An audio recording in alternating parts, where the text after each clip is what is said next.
Right, so this is Can't Beat This pre-workout. So it's got a lot of healthy stuff in it. It's got some naturally occurring caffeine from coffee berry, but it's basically more organic beetroot and a lot of different herbs and stuff in here, right? Like organic beet juice powder, organic brown rice extract, organic maca root, and malic acid, and monk fruit extract, stuff like that. So I'll post the ingredients on here or whatever. But the major thing this is supposed to do is actually help with NO2 or nitric oxide. So it's going to help you have more blood flow to the muscle and get a better pump when you're in your workout, right? So all you do is just take about 2 tablespoons of this. I'll just pour some in here. I'll take it to the gym with me, right? So I got a bunch like that in here. And then I'll just add some water when I get to the gym, and I'll swallow down some super aminos at the same time. And then there you go, right? So this is a good pre-workout. You just have some of this and then swallow some super aminos. And there you go. You got a good muscular pump along with anabolic activity to get pumpy and lumpy. Train the muscles, not the joints.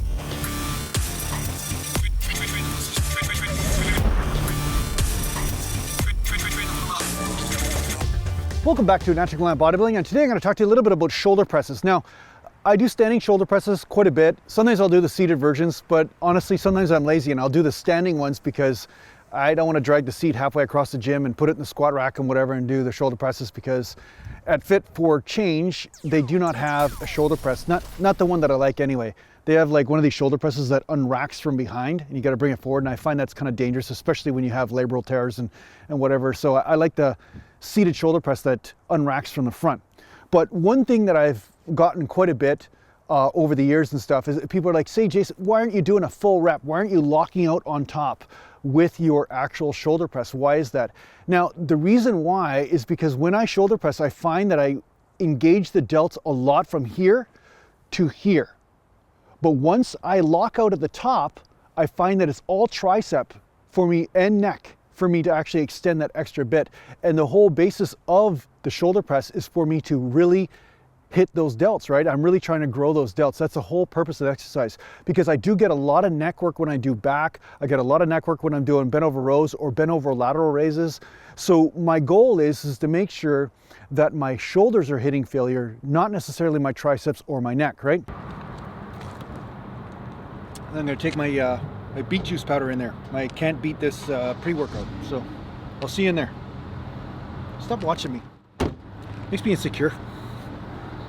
When I lock out at the top, I notice a lot of tricep activation, but not as much shoulder, which is why you see me do the variation of the shoulder press that I'm doing, right? So here's the lockout, and I notice that my shoulders basically get a rest constantly, but my triceps actually end up getting more of a workout, but not my delts, right? And the whole purpose of this exercise is for the delts to get the workout. So that's why you see me do the strategic range of motion that I do.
Now, when I'm training triceps, then my goal is to get triceps to hit failure. So this is where or why I felt myself into this sort of technique. That didn't sound right. So this is why I felt that this technique is the best, and over again, it's always come back to this type of technique, because I've also used super heavy weight and also found out the hard way that locking out at the top when I'm using really heavy weight with seated shoulder press was actually a disaster. And it kind of tweaked my shoulder a little bit, because if you do have any sort of labral issues in the shoulder joint, once you're in the locked out position, then your shoulder is vulnerable for it to move or sublux, basically pop out of the joint a little bit and stuff. So I also try to make sure that things are bent and there's always tension on the muscle, so that way that muscle tension holds the joint tight in the socket, you know what I'm saying? So this makes it safer for you to be pumping out those repetitions rather than relaxing at the top and then all of a sudden something kind of popping out or tearing or pulling or whatever, right? As you know, in jiu-jitsu, right, you're in the most vulnerable position when your arm is in a locked out position or your knee's in a locked out position. So it's the same thing with training. You do want to maintain that slight bend. How much may be different from person to person, but I do find that doing the repetitions like this, I can maintain as much tension and muscular burn and fatigue on the muscles that I want to hit. And yeah, I get a great pump from it and I feel really good, right? So that's what matters in the end, right? I mean, you want to leave the gym feeling good. You want to make sure that your workouts are making you feel better, not worse.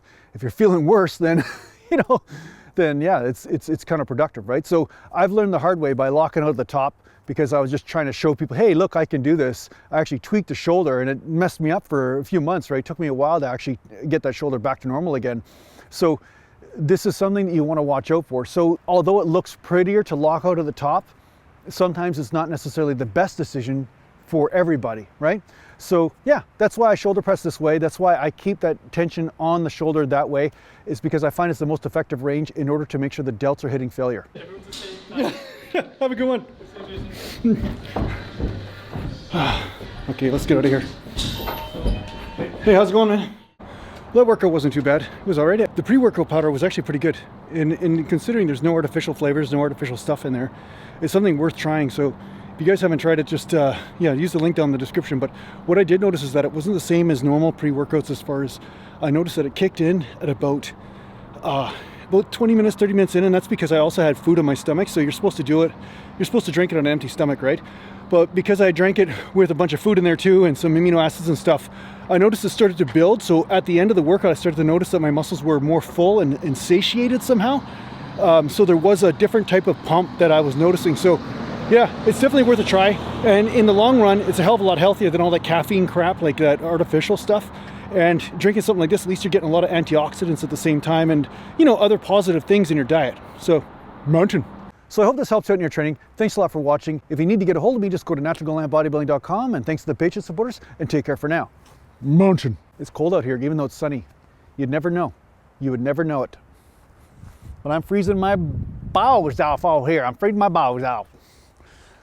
Sometimes I'm freezing out here, and you guys are all talking to me about, like, Jason, you know, why don't you look better in the video? What's wrong with you? It's because I'm freezing. Half the time I'm outside and it's cold, it's uncomfortable, but I'm out here anyway, making videos for you. I'm a good man. I'm a good man.